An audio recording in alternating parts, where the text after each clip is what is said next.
el uso de ultrasonido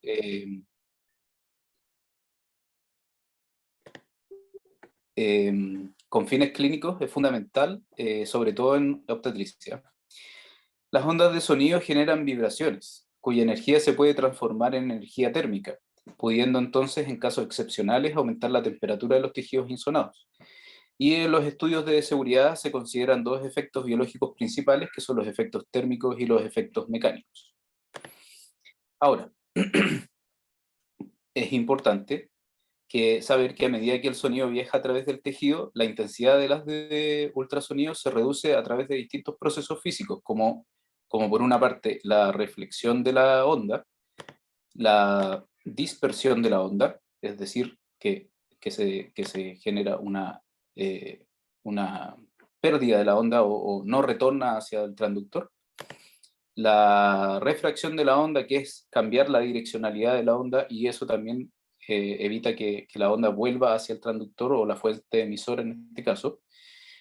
La absorción que generan los tejidos de las mismas ondas de ultrasonido, y la divergencia del frente de ondas, ¿ya? Que es cuando la onda se encuentra con una estructura generalmente que puede tener un ángulo muy pronunciado y hace que la onda se separe o pierda su direccionalidad. La consiguiente pérdida de energía conduce al aumento de la temperatura en los tejidos, que es mayor, es decir, que hay mayor aumento de temperatura cuando se usan frecuencias más altas y salidas de potencia acústica también más altas. Los bioefectos térmicos se refieren a los cambios biológicos asociados a un aumento de la temperatura en el tejido insonado. La teratogénesis inducida térmicamente se ha informado en muchos estudios controlados en animales y en humanos. Los huesos fetales absorben energía con mayor fuerza que el tejido blando circundante, con un aumento de 30 veces en el coeficiente de absorción a medida que los huesos fetales van madurando. Es decir, que a mayor densidad ósea, mayor va a ser la absorción de energía que tienen los huesos. Es decir, que en el tercer trimestre se estima que va a tener 30 veces mayor coeficiente de absorción térmica, o sea, de energía, perdón. Como el cerebro fetal es en desarrollo, se encuentra dentro de las de ultrasonido directo y muy cerca del cráneo, que es la estructura ósea con mayor densidad, el sistema nervioso central es más vulnerable al daño por calor.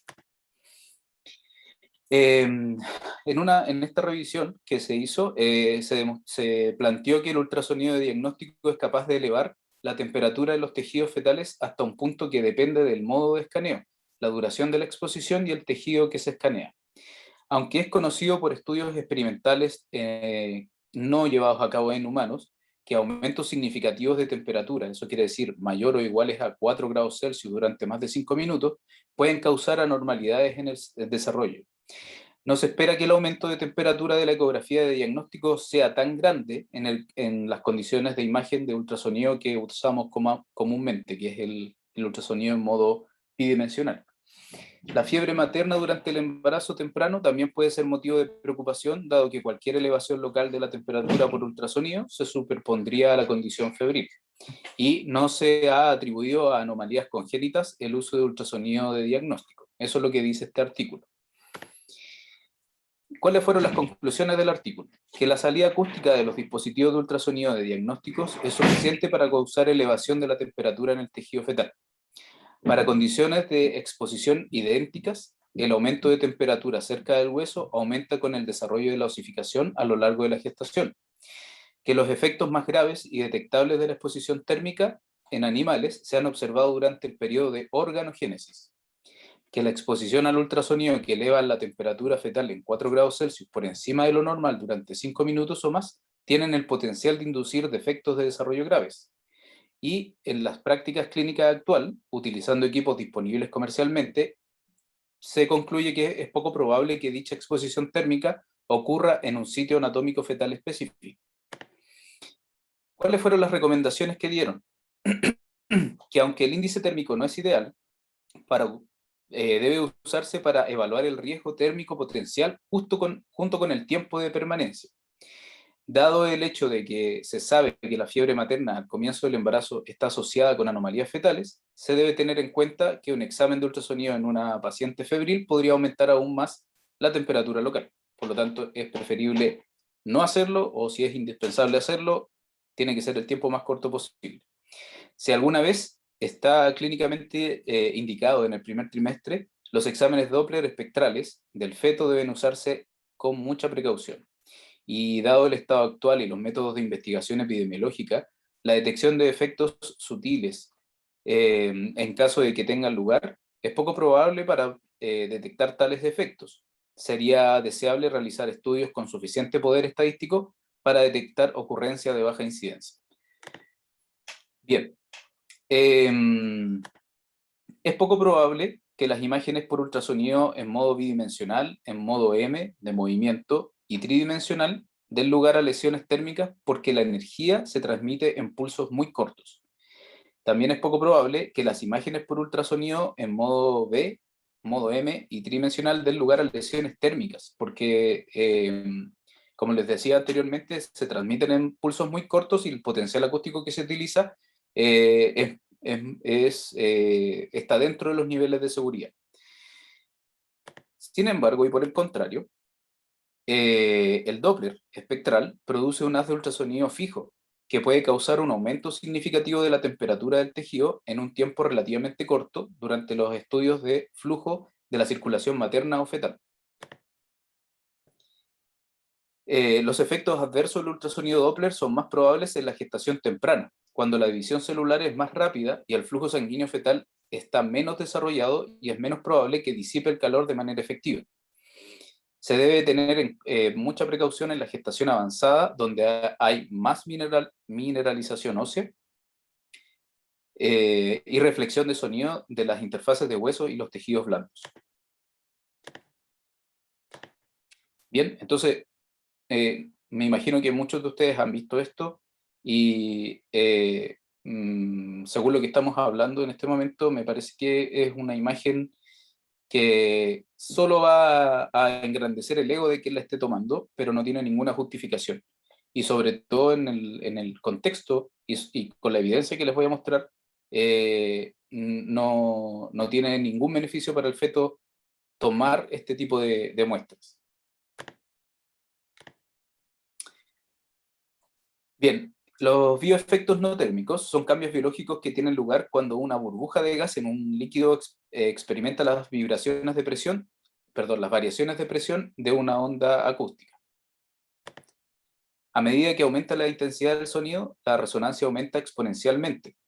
Una vez que la burbuja de gas alcanza un tamaño crítico, comienza a vibrar y desintegrarse en burbujas más pequeñas, causando la liberación de altas temperaturas, presión, radicales libres.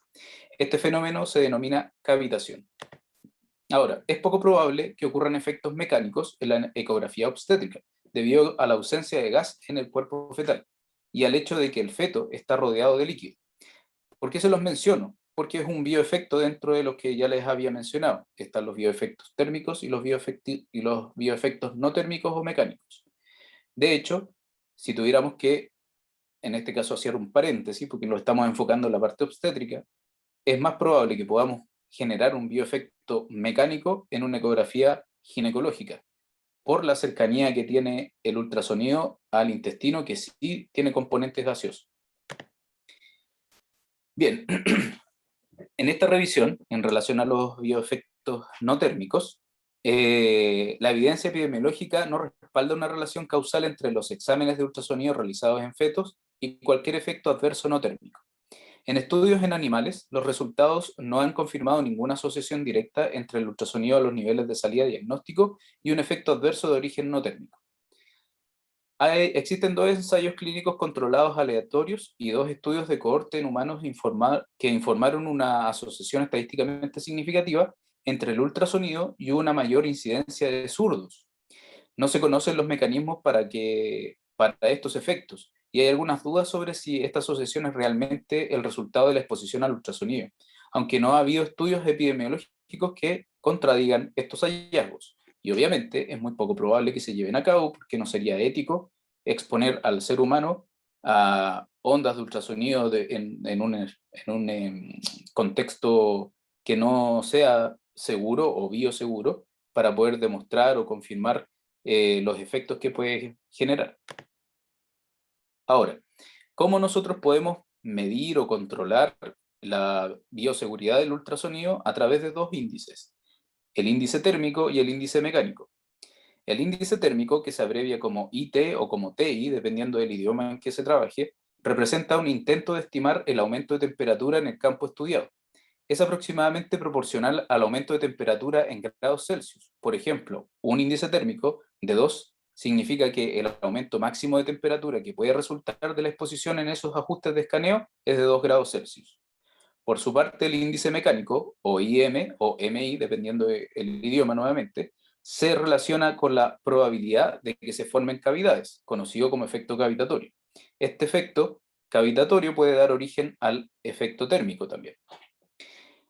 La ISUOC, o la Sociedad Internacional de Ultrasonido Obstétrico y Ginecológico, señala que los índices mecánico y térmico no son indicadores perfectos de los riesgos de los bioefectos térmicos y no térmicos, pero actualmente deben ser aceptados como los métodos más prácticos y comprensibles para estimar el potencial de tales riesgos. Y yo hago una pregunta de reflexión ahora que vamos avanzando. ¿Tú sabes dónde están los índices de seguridad en el ecógrafo que usas?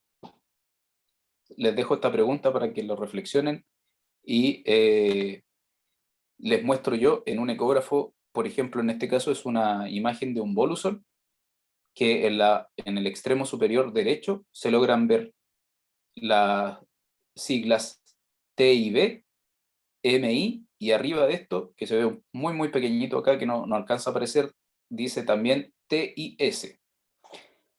TIS corresponde al índice térmico o thermal index en inglés, y la S corresponde a soft, que significa tejidos blandos.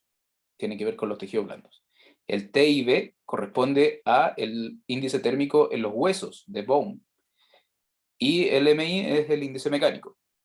Entonces, ¿cuál es el más importante para nosotros? Si hay dos tipos de índices térmicos, el más importante para nosotros es el índice térmico en los huesos, porque estos son los tejidos que mayor absorción calórica pueden generar.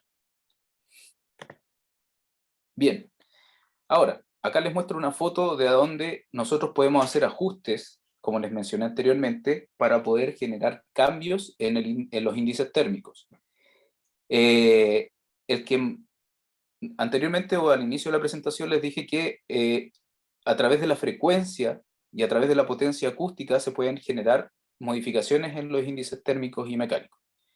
A menor frecuencia, menor índice térmico, y a menor potencia acústica, también menor índice térmico. Y será la potencia acústica el parámetro que más cambios significativos puede producir a nivel del índice térmico. Entonces, como les menciono, aquí hay una imagen referencial de una perilla, que es donde se genera el ajuste de potencia acústica. Por acá les muestro entonces el nivel de potencia acústica que tiene este ecógrafo. Por ejemplo, en este caso está en 97%. Y acá les muestro nuevamente los índices térmicos con su valorización. Entonces, yo los invito a que mañana, cuando se acerquen a su ecógrafo, o el día de mañana,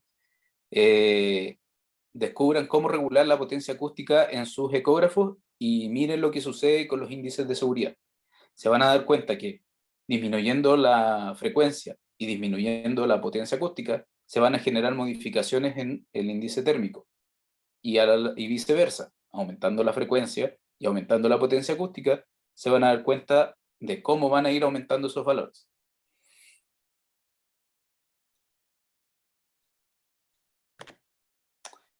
Ok, entonces revisemos la evidencia. ¿Qué dice la ISUO, que es nuestro principal referente en relación al ultrasonido?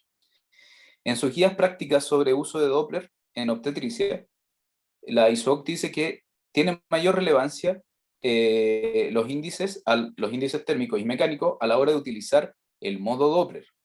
ya que sus altos niveles de potencia podrían aumentar la temperatura del campo insonado. Estas guías ISUOC señalan que cuando se realicen estudios Doppler, el índice térmico debe ser menor o igual a 1, y el tiempo de exposición debe ser lo más breve posible, por lo general entre 5 a 10 minutos, y no exceder los 60 minutos. Sin embargo, esta guía, y debo mencionar, está diseñada para el uso de Doppler en obstetricia, pero asumiendo de que vas a realizar Doppler desde las 11:14 en adelante, no antes de las 11 semanas. Bien, esta publicación que pretende poder buscar si existen efectos a largo plazo después de haberse generado estudio Doppler en el útero, nos dice que se hace un análisis de los efectos de la exposición fetal al Doppler, donde señalan que un artículo reciente ha mostrado un aumento reversible dependiendo de la dosis, es decir, de cuánto Doppler yo le estoy entregando al embrión, en la apoptosis en el hígado de rata después de la exposición al ultrasonido de Doppler pulsado. La inducción de altos niveles de apoptosis en el tejido en la etapa de morfogénesis es, sin embargo, un resultado preocupante, particularmente en vista de los tiempos de exposición muy cortos necesarios para producir un efecto discernible, estableciéndose como 10 segundos como el tiempo de exposición máximo permitido para garantizar que no haya un fenotipo celular detectable desde la exposición. Sin embargo, y esto es muy importante, a pesar de que la aparente reversibilidad del efecto, es plausible que el ADN no detectado y el daño metabólico puedan persistir en el tejido fetal, dando lugar a un fenotipo programado posterior. Es decir, que cuando nosotros estamos utilizando Doppler, podemos estar generando programación fetal. En términos de efectos de programación fetal, la falta de un fenotipo patológico obvio al nacer en los bebés expuestos no es tranquilizador. Es decir, que yo no vea al recién nacido con una patología o una malformación, no significa que lo que yo hice en su periodo embrionario o fetal no vaya a tener una repercusión a largo plazo. La naturaleza de los insultos en la programación fetal es que no son aparentes al nacer o en la primera infancia, sino que emergen más tarde en la vida cuando el estrés agregado de la vida expone los efectos a largo plazo de un entorno uterino subóptimo. Un aumento en la temperatura del tejido produce perturbación del metabolismo mitocondrial y exceso de especies reactivas de oxígeno en el tejido embrionario. ¿Cuáles son las conclusiones de este estudio? Que existe un mecanismo teórico plausible por el cual los efectos térmicos de la exposición excesiva al ultrasonido pueden producir daño por radicales libres en los tejidos. Se ha sugerido que el daño por radicales libres de tejidos es la vía común final que produce fenotipos de programación fetal en una gama de modelos animales bien establecidos.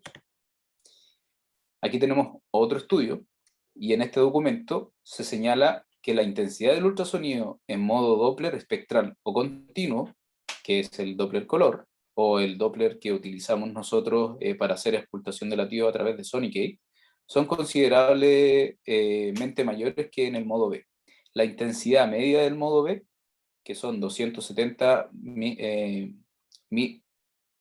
miliwatts por centímetro cuadrado, es del 36% del Doppler pulsado y el 61% de la media para las imágenes de flujo de color.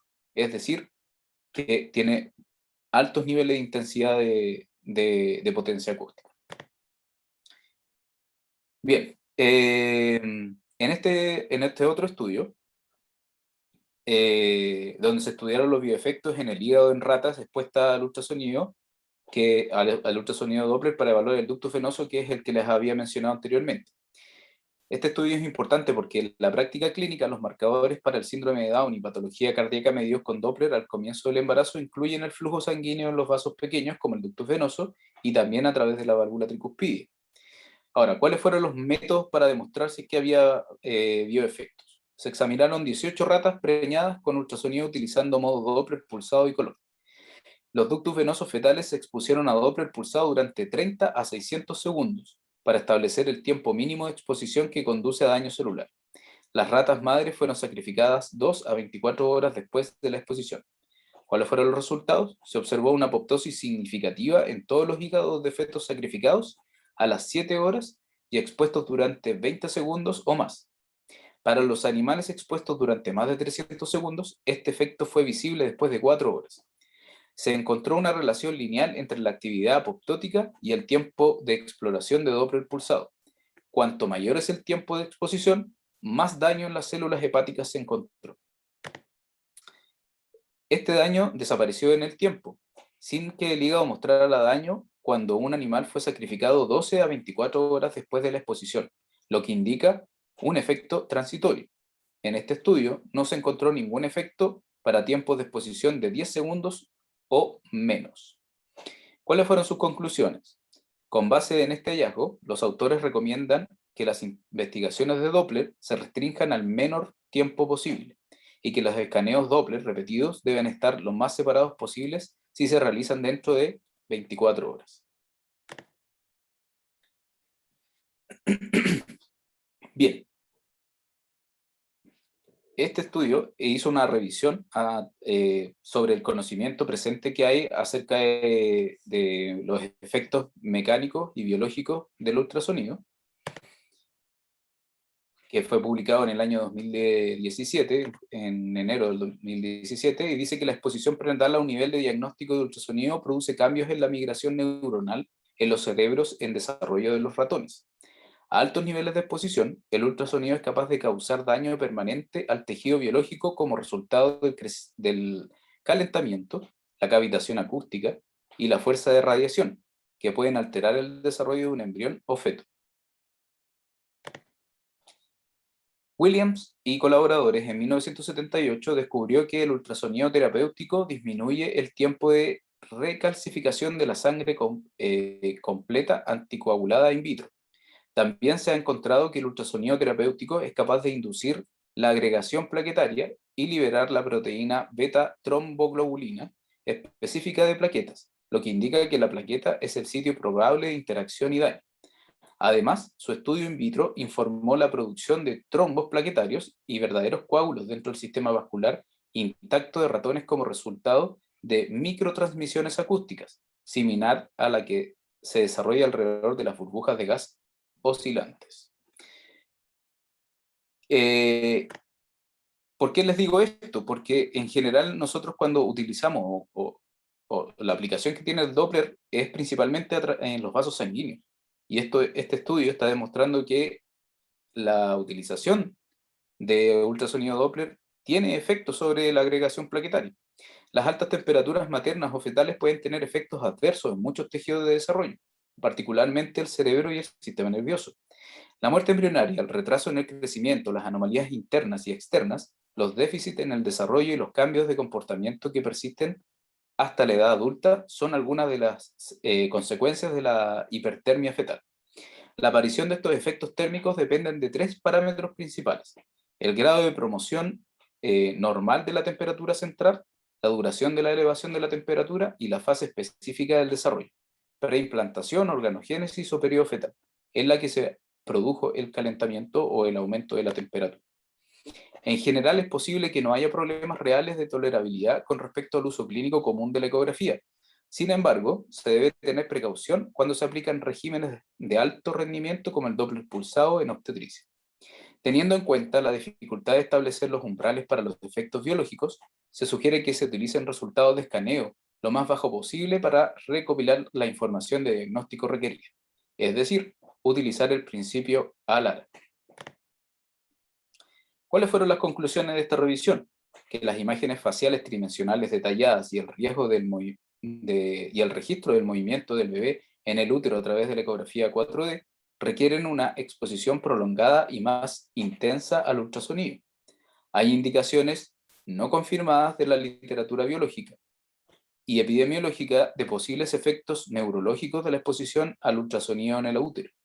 Por lo tanto, el ultrasonido de diagnóstico debe usarse con prudencia, especialmente con respecto a los equipos más nuevos.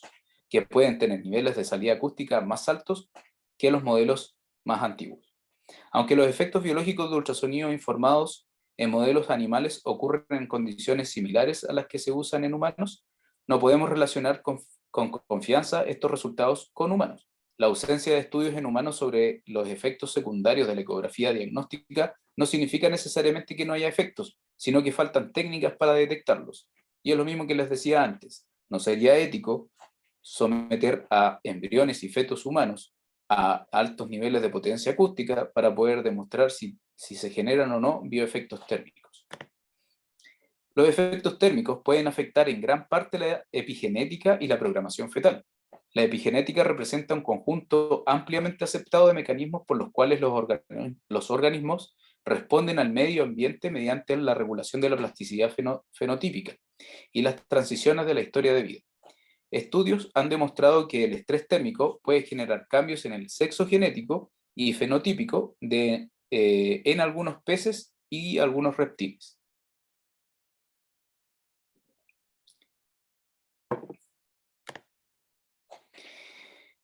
Bien,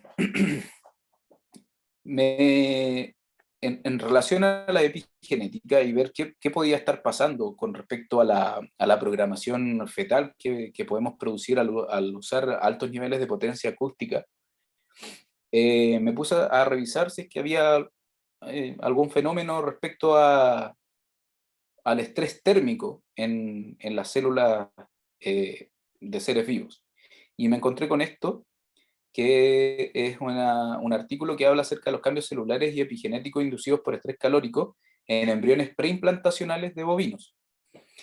Y lo que señalaron acá es que la exposición del embrión preimplantacional al estrés por calor desencadena una serie de cambios celulares, moleculares y adaptativos que impiden un desarrollo embrionario normal.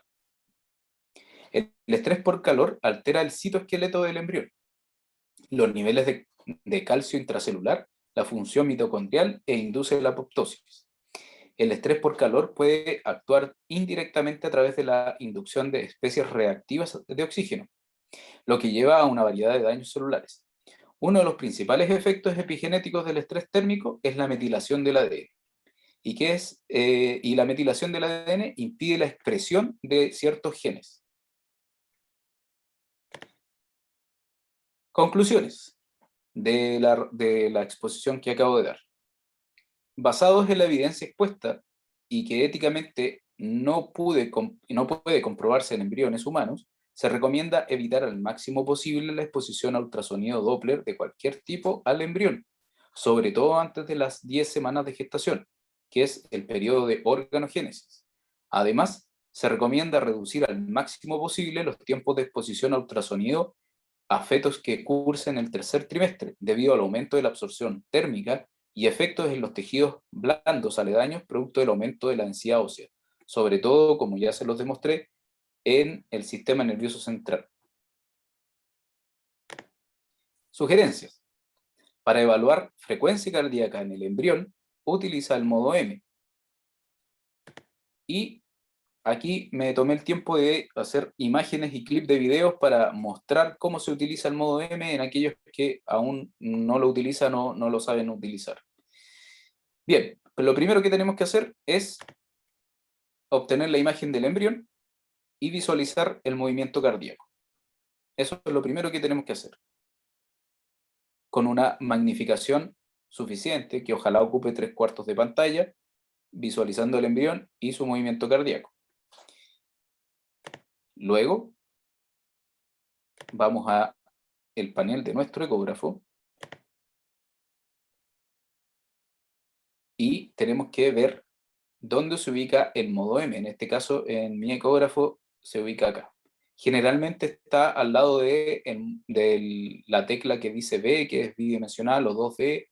También puede estar en el mismo sitio donde se ubica las teclas de Doppler color, Doppler pulsado o Power Doppler. En mi caso, está aquí. Y aquí va a aparecer mi dedo presionando el botón. ¿Sí? Aquí yo activé el modo M. Para que el modo M quede activo, la imagen debe estar descongelada. Fíjense que aquí la imagen está descongelada. Si estuviera congelado, esto estaría azul.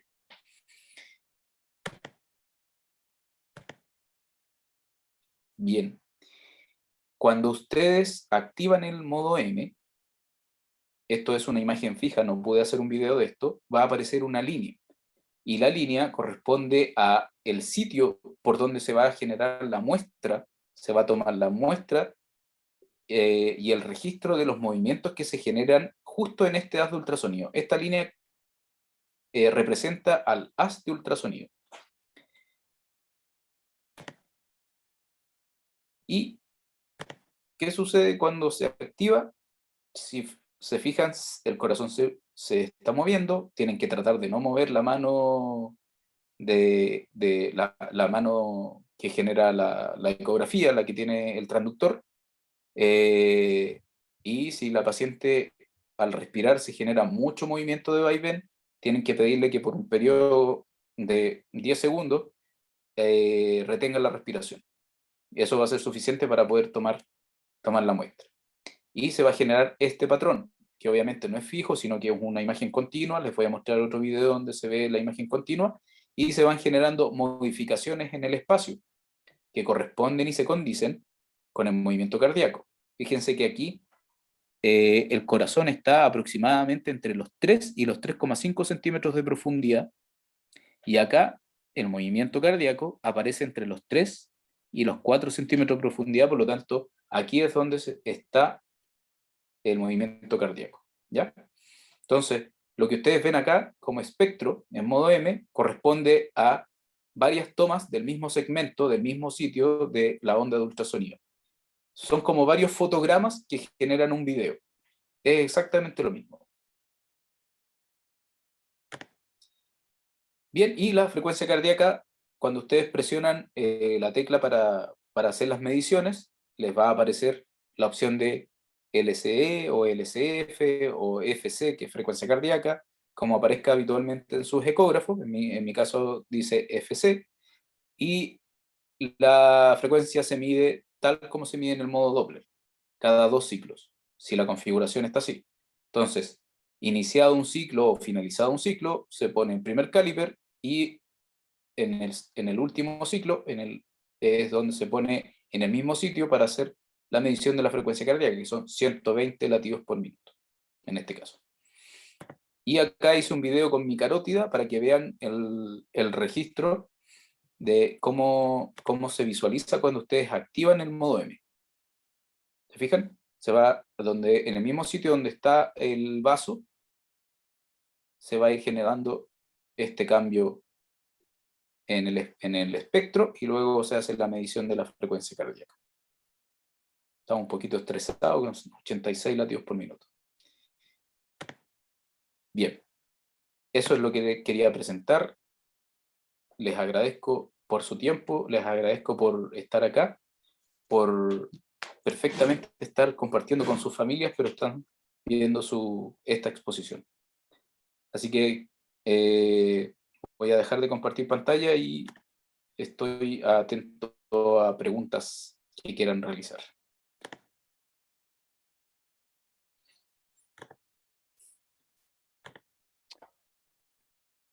Bueno, Álvaro, muchas gracias por la presentación. Se observa ahí dedicación, tiempo de estudio, que muchas veces no nos dedicamos. Muchos de esos estudios también están en inglés, así que también a veces a algunas personas les puede dificultar la revisión. Así que de verdad agradecido por el compartir tu conocimiento. Y no solo desde lo teórico y desde las recomendaciones, también desde lo práctico, porque sabemos, y en la práctica lo hemos conversado en muchas ocasiones, que el modo M no es una herramienta muy utilizada en la ecografía básica. Así que desde ya reitero los agradecimientos. En el chat también aparecen algunos agradecimientos. Sí, Eh, lo estoy viendo. Sí, y lo bueno y lo interesante es que empezar a incursionar con el modo M, al menos en la eco precoz, también te ayuda o te da pie a investigar un poco más y saber que estoy contando un cuento de terror. Pues estábamos Y conversando que es saber que, tipo portada de Queen, siempre. pucha, lo que pasa es que esto se está descargando, por eso, pero a mí me voy a prender la linterna de mi... Es que no quiero prender la luz de donde estoy porque hay